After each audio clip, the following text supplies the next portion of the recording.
निवाई उप जिला अस्पताल में एसडीएम प्रीति मीणा ने औचक निरीक्षण कर स्वास्थ्य सेवाओं और व्यवस्थाओं का गहन जायजा लिया है। निरीक्षण के दौरान उन्होंने वार्ड्स में भर्ती मरीजों से सीधे संवाद कर उपचार, दवाइयों और सुविधाओं का फीडबैक लिया है। वहीं अस्पताल में साफ सफाई की स्थिति संतोषजनक नहीं पाई जाने पर उन्होंने नाराजगी जताई और तुरंत सुधार के निर्देश दिए हैं। साथ ही चिकित्सकों और कर्मचारियों के समय पालन की जांच की गई और डॉक्टरों और स्टाफ को मरीजों को समयबद्ध एवं गुणवत्तापूर्ण सेवाएं देने तथा स्वच्छता बनाए रखने के सख्त निर्देश दिए गए हैं।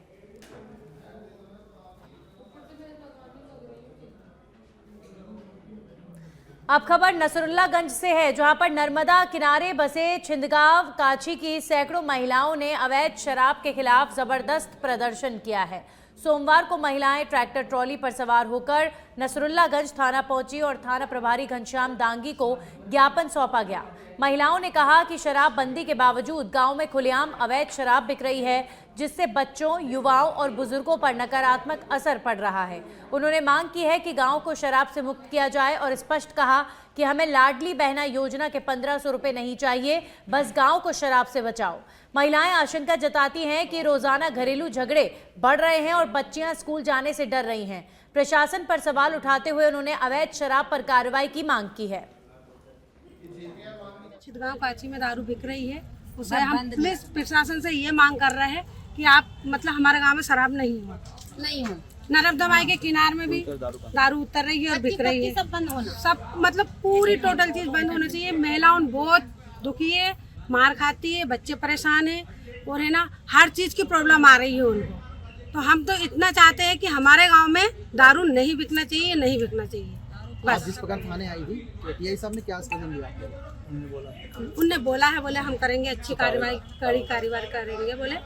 तो अफसर देख लेते हैं हम उनको, नहीं तो हमने तो बोल दिया है कि अगर जीप जाएगी तो हम उसने नदी नहीं कूदने देंगे सर, हम नदी नहीं कूदने देंगे। आप लोगों का आरोप है कि दारू जो जा रही है उसके अलावा सर जो नर्मदा माई के किनारे जब शासन का कहना था कि 5 किलोमीटर दारू दूर रहे, अरे यहाँ तो माई में उतर रही है दारू सर, नदी में उतर रही, नीलकंठ से लेके तो डिमांड तक उतर रही है। आप जाके देखो वहाँ पे कोई दीदी मर जाती है तो प्रशासन ये कहती है कि दीदी गलती हो गई। सर दीदी गलती नहीं है, आप उसके घर। वहीं अब खबर मध्य प्रदेश के सिंगरौली जिले से है, जहां पर भाजपा मंडल अध्यक्ष विनोद कुरवशी पर मारपीट और रास्ता रोकने के 6 गंभीर धाराओं में मामला दर्ज किया गया है। मामला सीधी सिंगरौली नेशनल हाईवे पर सड़क मेंटेनेंस ठेकेदार सत्यनारायण बैस द्वारा सिंगरौली एनसीएल मुख्यालय के सामने उत्पन्न हिंसक घटना का है। मोरवा पुलिस ने दोनों पक्षों के खिलाफ मामला दर्ज कर विवेचना शुरू कर दी है। बोला भैया कहाँ हो गया है, बोले यहाँ से नहीं जा पाओगे। हमको ठीक है रिटर्न हो जाते हैं। जैसे हमने गाड़ी बैक करने की कोशिश की तो एक हमारी गाड़ी के सामने आके खड़े हो गए। उन्होंने बोला इधर से तुम नहीं जाओगे, तो हम बोला ठीक है भैया बैक कर लेते हैं। बोला नहीं ये तो। वहीं डिंडोरी के शाहपुरा में किसान अनिश्चितकालीन हड़ताल के दूसरे दिन भी कड़ाके की ठंड में धरने पर डटे रहे। वीरांगना रानी दुर्गावती स्टेडियम में किसानों ने बिजली, सड़क, पानी और 132 केवी विद्युत स्टेशन जैसी मूलभूत सुविधाओं की मांग को लेकर विरोध जताया है। किसान नहरों की बदहाली और सिंचाई में पानी की कमी के साथ साथ भ्रष्टाचार के आरोप भी लगा रहे हैं। बिजली और सिंचाई की समस्याओं से परेशान किसानों ने आंदोलन का रुख अपनाया है, जबकि प्रशासन की प्रतिक्रिया का इंतजार है। किसान मजबूर है। जिला प्रशासन को लगातार ज्ञापन के माध्यम से समस्याएं दिखाया गया, बताया गया। जिला प्रशासन आजकल रात्रि चौपाल लगाने में लगी है कि समस्याएं ढूंढ रही है कि समस्या कहां पर है, लेकिन समस्या बहुत सारी है। जैसे जल की समस्या, नहर टूटी पड़ी हुई है, चौरा जलाशय तक 8 गांव तक पानी पहुंचना है, लेकिन केवल कागजों में पहुंच रहा है, मौके स्थल पे नहीं। 43 गांव तक बिलगड़ा जलाशय का पानी पहुंचना है, लेकिन 15 गांव तक ही पहुंच पा रहा है। रिसाव हो रहा है। इस तरीके से बहुत सारी समस्याएं हैं, जबकि जिला प्रशासन रात्रि चौपाल लगाकर और समस्या ढूंढ रही है। समस्या बहुत है, समस्या का निराकरण किया जाए। हमारा जो चौरा डैम बंधा है, जब से बना है तो हमारे गांव में एक बार पानी आया है। पानी आया तो हमारे खेतों में, हर खेत में, बारी में फसल मतलब हमारा उग रहा था। 1 साल ही पानी आया, इसके अलावा फिर दोबारा पानी नहीं आ रहा है। जितने भी नहर हैं सब टूट फूट हैं, सब पूरा मतलब समस्या है। जहाँ तहाँ टूटे ना, आज तक सफाई हो पा रहा है। हमने कई बार आवेदन किया है, जिला में शासन प्रशासन को जानकारी दिया है, परंतु आज तक सुनाई नहीं हुआ है। सबसे गड़बड़ हमारे क्षेत्र में जो कैनाल है, जैसे बिलगड़ा डैम है, चौरा डैम है और इत्यादि बहुत से डैम है, सबसे ज़्यादा कैनाल गड़बड़ है। और आज तक न कैनाल सफाई होते और न हमारे ग्राम क्षेत्र तक पानी पहुंचता। वजह यही है, जैसे कोई अगर मशीन लगाता है तो वोल्टेज की कमी है। और हमारे मुख्यमंत्री जी आज से 2 साल पहले बोले थे कि 132 kV का हम सहपुरा में विद्युत लगवाएंगे, आज तक विद्युत लगता ही रह गया। और हमारे धरना में बैठने का कारण यही है कि जब तक हमारे जितने इसमें लिखे हैं नियम ये सिद्ध नहीं होंगे तब तक हम धरना। वहीं छत्तीसगढ़ के पूर्व मुख्यमंत्री भूपेश बघेल ने सरगुजा जिले के रामगढ़ पर्वत पर कोल माइंस की ब्लास्टिंग से उत्पन्न दरारों और खतरे पर गहरी चिंता जाहिर की है। उन्होंने कहा है कि ऐतिहासिक और धार्मिक महत्व वाला ये पर्वत, जो सीता बेंगरा और राम वन गमन पथ समेत 5000 साल पुरानी विरासत का हिस्सा है, खनन की धमक से दरकने की कगार पर है। बघेल ने कहा कि कांग्रेस सरकार में बनाए गए राम वन गमन पर्यटन पथ और सरगुजा की पहचान अब खतरे में है। इसके अलावा उन्होंने सरगुजा के अमेरा खदान और रायगढ़ के तमनार में घटनाओं का जिक्र करते हुए आरोप लगाया कि सरकार लोगों की आवाज नहीं सुन रही है और भूमि अधिग्रहण तथा अन्य कार्रवाइयों से जनता में आक्रोश फैल रहा है। सरगुजा में ACCL के मामले में मुआवजा भी नहीं दिया और लोगों को उजाड़ने में लग गए थे। यहाँ लाठीचार्ज हुआ। तमनार में आग लगी हुई है, 14 दिन तक के लोग हड़ताल में बैठे रहे, सुनी नहीं। आखिर में एक आदमी की मौत हो गई और भीड़ है उग्र हो गई। उसी प्रकार से हर जगह ये स्थिति बनती जा रही है। कहीं अडानी के पावर प्लांट है, वहाँ 14 दिन से हड़ताल में बैठे हैं। तो हर जगह स्थिति ये है कि लोगों की बात सुन नहीं रहे, लोगों की आवाज़ को अनसुना किया जा रहा है और इसके कारण से लोगों में आक्रोश बढ़ते जा रहा है। पूरा छत्तीसगढ़ शांति का प्रदेश कहलाता है, लेकिन देखने में आ रहा है कि ये सत्ता में मदमस्त लोगों को ध्यान नहीं दे रहे हैं और आखिर में हर जगह लॉ एंड ऑर्डर की स्थिति बनती जा रही है, जो कभी छत्तीसगढ़। और अब खबरें राजस्थान से जुड़ी हुई। जयपुर से खबर है, राजस्थान पुलिस बेड़े को किया RPS अधिकारी ने शर्मसार और यहां पर एक्सटॉर्शन करके बनाई फर्जी SOG की FIR। फर्जी FIR के बलबूते पर यहां पर पीड़ित को ब्लैकमेल किया गया। RPS अधिकारी रितेश पटेल को किया महेश नगर थाना पुलिस ने गिरफ्तार।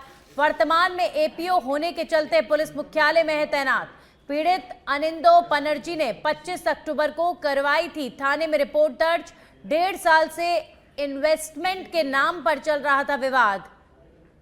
तो RPS अधिकारी रितेश पटेल की गिरफ्तारी, लेकिन पूरे डिपार्टमेंट को अपनी हरकतों से किया शर्मसार।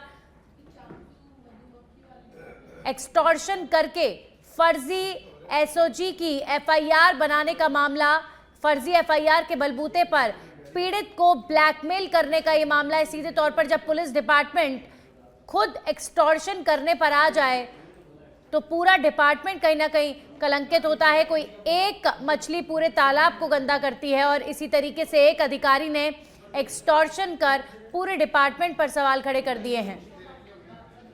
RPS अधिकारी रितेश पटेल को अब गिरफ्तार कर लिया गया है।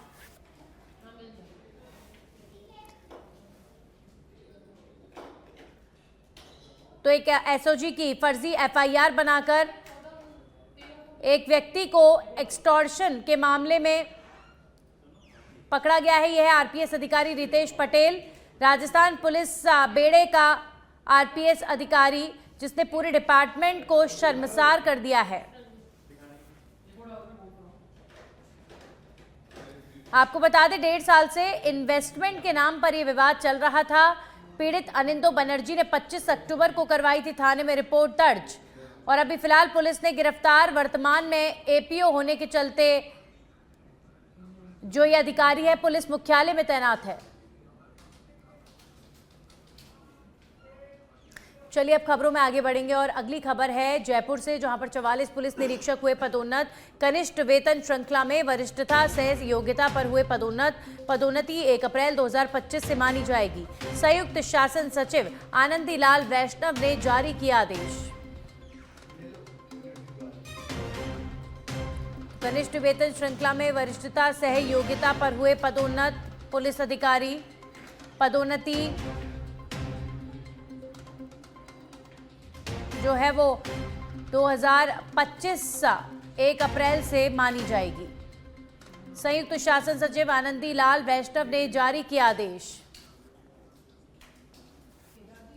और ये है पदोन्नत हुए अधिकारियों की सूची। 44 पुलिस निरीक्षकों को पदोन्नति मिली है। कनिष्ठ वेतन श्रृंखला में वरिष्ठता सहयोगिता पर पदोन्नत किया गया।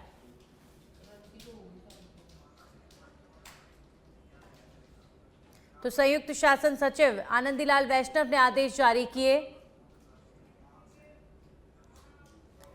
खबरों में आगे बढ़ेंगे और बात करेंगे प्रतापगढ़ जिला चिकित्सालय अपनी अव्यवस्था और लापरवाही के चलते गंभीर चिंता का विषय बन गया है। अस्पताल परिसर से गंदगी, टूटे रास्ते, खुले नाले, खराब पार्किंग और फैला मेडिकल वेस्ट मरीजों के लिए संक्रमण का खतरा बन रहा है। अंदरूनी हालत भी खराब है। गंदे फर्श, टूटी टाइल्स, दुर्गंध और खराब इंटरलॉकिंग व्हीलचेयर और स्ट्रेचर की आवाजाही में बाधा डाल रही है। हरित क्षेत्र और पार्क भी उपेक्षा की भेंट चढ़े हैं, जिससे एलर्जी और स्वास्थ्य जोखिम बढ़ रहा है। जिला कलेक्टर द्वारा कई बार निरीक्षण और सुधार के निर्देश दिए जाने के बावजूद जमीनी स्तर पर सुधार ना के बराबर है। वहीं पीएमओ ने मरम्मत और सफाई के प्रयासों का हवाला दिया, लेकिन अस्पताल की वर्तमान स्थिति मरीजों के लिए इलाज से पहले खुद खतरा बन चुकी है, जिससे तत्काल और प्रभावी कार्रवाई की आवश्यकता है। देखो चारों तरफ गंदगी फैली हुई है, ना बाथरूम साफ सफाई है। यहाँ पे लोग आ रहे हैं तो बिल्कुल साफ सफाई नहीं है। ये समस्या है, देखो चारों तरफ गंदगी फैली हुई है, ना बाथरूम साफ सफाई है। पेशेंट को लेके आते जाते समय बहुत मुसीबत का सामना करना पड़ रहा है।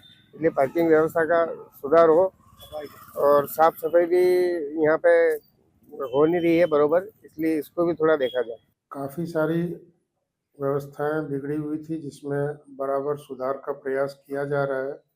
साफ सफाई पे भी पूरा ध्यान दिया जा रहा है और कई जगह पे रिपेयर मेंटेनेंस का काम चल रहा है। इसमें पार्किंग स्टैंड है, मेन रोड से एंट्रेंस के टाइम पे पानी जमा रहता था, उसके लिए नाले का निर्माण हो रहा है।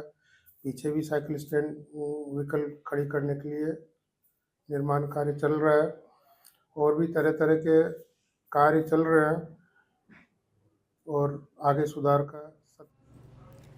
वहीं बारां जिले के अंता में स्कूल परिसर से शिक्षिका के पति अंकित मीणा के अपहरण और जानलेवा हमले के आरोप में पुलिस ने 3 बदमाशों को गिरफ्तार किया है। घटना 23 दिसंबर को पलसावा के सरकारी स्कूल में हुई थी, जब 4 बदमाशों ने बंदूक की नोक पर अंकित मीणा को अपहरण कर मारपीट की, जिससे वो गंभीर रूप से घायल हो गए और बाद में अस्पताल में भर्ती कर उनका उपचार किया गया। मुख्य आरोपी गोलू शूटर के साथ रोहित नायक और पवन उर्फ छोटिया को गिरफ्तार किया गया है, जबकि घटना में प्रयुक्त स्कॉर्पियो और हथियारों की भी जांच पुलिस द्वारा की जा रही है।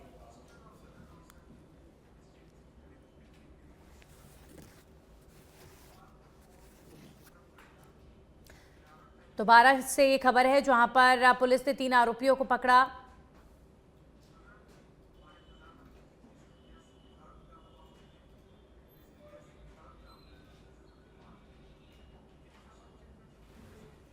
और आपको सीधा लेकर चलते हैं, यहाँ पर कैबिनेट मंत्री अश्विनी वैष्णव दिल्ली में प्रेस कॉन्फ्रेंस को संबोधित कर रहे हैं। आपने जब मैंने कंसेशन एग्रीमेंट के बारे में बताया था तब आप थे डे टाइम?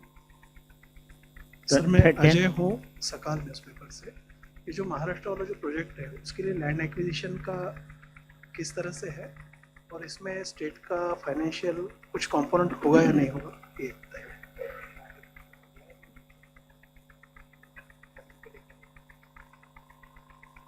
एग्जाम ऐसे ही पास करते हैं पर्ची से। 107 एक सेकंड यार, माइक ले लें, अपना परिचय भी दे दीजिए जी। Sir, I am Digambrusi from Prameya, Odia, Delhi. Sir, as you said, there are some projects from Odisha also connected to Odisha. What is the timeline and how do you think that they will facilitate the development in Odisha? Thank you, sir. And Happy New Year to you, sir. Right side से कोई या left centre में? Right 145।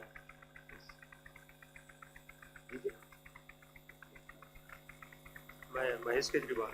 मेरा sir सवाल ये है कि जो कॉरिडोर की बात आपने की है, इसमें पीपीपी मोड। अब खबरों में आगे बढ़ेंगे और बात करेंगे बांदीकुई के विश्व प्रसिद्ध पर्यटक स्थल आभानेरी में अतिक्रमण हटाने की कार्रवाई जारी है। रोड से लगभग 30 मीटर की दूरी तक पक्के 20 से अधिक निर्माण तोड़े जाने हैं, जबकि कुछ निर्माणों पर कोर्ट स्टे है। इस कारण का नेतृत्व सार्वजनिक निर्माण विभाग, पुरातत्व विभाग और ग्राम पंचायत प्रशासन कर रहा है। प्रशासन का उद्देश्य 8वीं सदी की चांद बावड़ी की बेजोड़ कला और संस्कृति की सौंदर्यता को बनाए रखना और बढ़ाना है।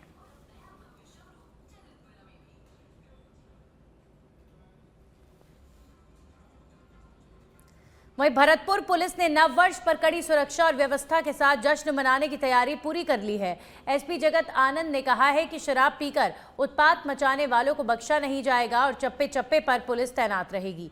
मुख्यालय से आरएसी कंपनी, महिला कालिका स्क्वाड और विभिन्न पुलिस जाब्तों की बहुआयामी व्यवस्था की गई है। केवलादेव राष्ट्रीय उद्यान और श्री बिहारी जी मंदिर पर विशेष सुरक्षा पोस्ट बनाए गए हैं। ट्रैफिक व्यवस्था सुधारने और पर्यटकों की मदद के लिए बहुभाषी अधिकारी तैनात हैं। वहीं खुले में डीजे रात 10 बजे तक ही बजाने की अनुमति है। इसके बाद कार्रवाई की जाएगी।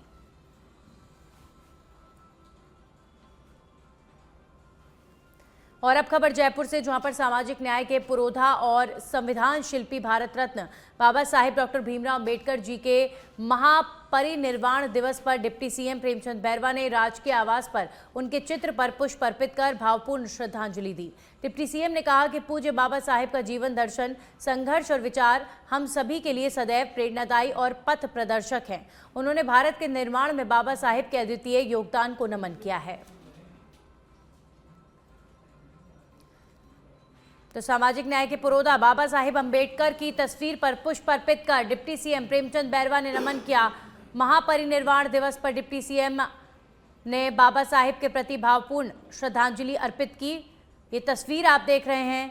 राजधानी जयपुर में आज डिप्टी सीएम प्रेमचंद बैरवा बाबा साहेब अंबेडकर की तस्वीर के आगे नमन करते नजर आए।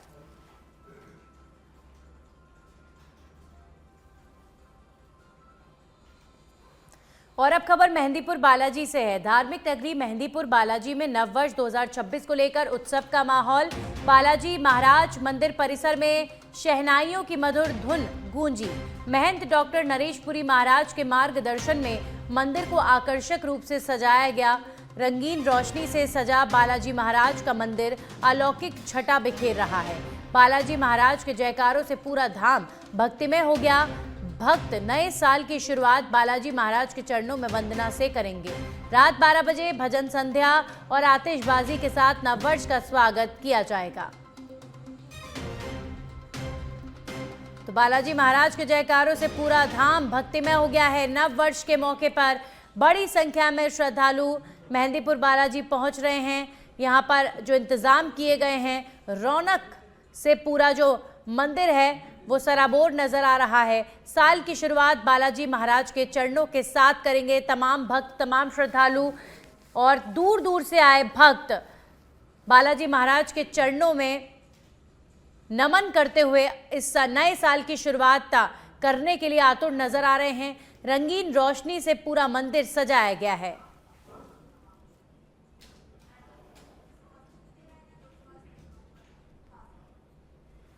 और अब खबर छत्तीसगढ़ के कोरिया जिले से, जहां पर जिला मुख्यालय बैकुंठपुर स्थित मुक्तिधाम में पानी की गंभीर समस्या बनी हुई है। अस्थायी जल व्यवस्था के लिए हर अंतिम संस्कार पर टैंकर मंगाया जाता है, क्योंकि पूर्व में बनी पानी की टंकी और नल असामाजिक तत्वों द्वारा तोड़ दिए गए थे। स्थानीय लोगों का कहना है कि मुक्तिधाम में एक हैंडपंप की तत्काल आवश्यकता है, जिससे स्थायी पानी की सुविधा मिल सके और परिजनों को शोक की घड़ी में अतिरिक्त परेशानी से राहत मिल सके। पूर्व में हम लोगों ने टंकी बनाया था और जगह जगह पे नल लगाए थे, जिससे लोगों को पानी की व्यवस्था हो जाती थी। लेकिन अभी कुछ समय से असामाजिक तत्वों द्वारा नल को तोड़ दिया गया है, तो हम आगे इसके लिए व्यवस्था करना चाहते हैं कि हैंडपंप वहाँ पे अपनी निधि द्वारा मैं करवा दूँ और हमेशा के लिए पानी की समस्या खत्म हो जाए। मुक्तिधाम में पानी की व्यवस्था की गई थी, नल और टंकी की, कुछ अज्ञात लोगों द्वारा उसको तोड़ दिया गया है। तो यहाँ पास एक हैंडपंप का आवश्यकता काफ़ी है, हम लोग चाहेंगे नगर पालिका प्रशासन से और अध्यक्ष महोदय से और सीएमओ साहब से एक बोरिंग यहाँ पर कराया जाए ताकि लोगों को